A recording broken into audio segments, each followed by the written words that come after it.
Eddie Mitchell était particulièrement proche de Johnny Hallyday. Mais ce dernier ne lui disait pas tout. L'interprète de Couleur Mentalo révèle ce que son ami lui avait caché concernant sa santé.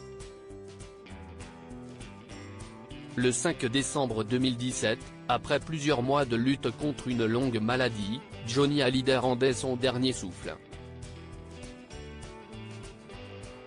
Il laissait derrière lui un véritable héritage artistique, une famille éplorée et déchirée, mais également des fans inconsolables, et des proches dans l'incompréhension.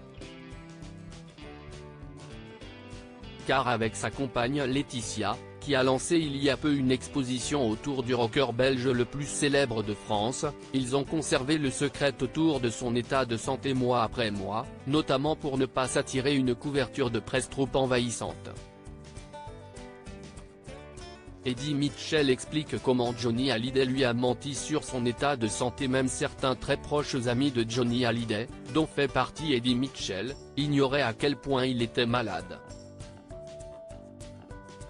L'interprète de Sur la route de Memphis explique dans Le Monde d'Élodie sur France Info avoir été en colère contre Johnny Hallyday de ne lui avoir rien dit sur sa situation et accuse le chanteur de lui avoir menti. L'amitié, si est quelque chose de très fort.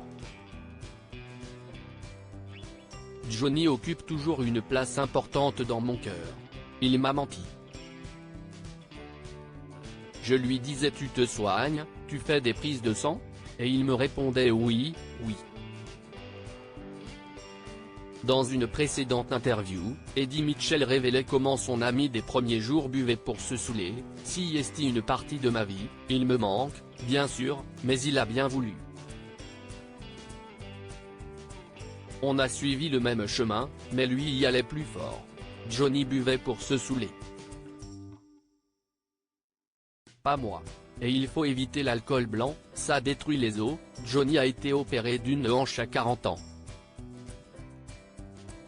Eddie Mitchell repense souvent à Johnny Hallyday s'il n'est plus en contact avec Laetitia. Eddie Mitchell est en revanche toujours très proche des deux premiers enfants de Johnny Hallyday, David et Laura, qui sont toujours en conflit ouvert avec leur belle-mère, mais aussi avec les deux filles adoptives de l'artiste, Jade et Joy.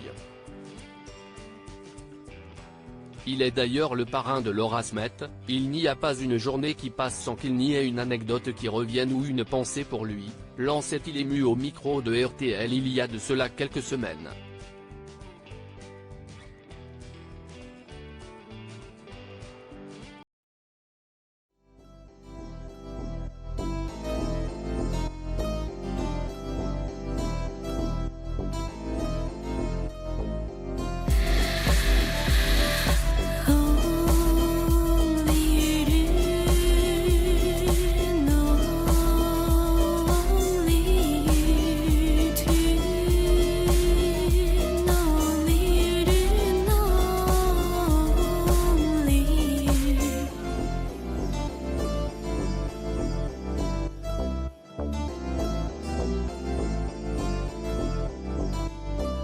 To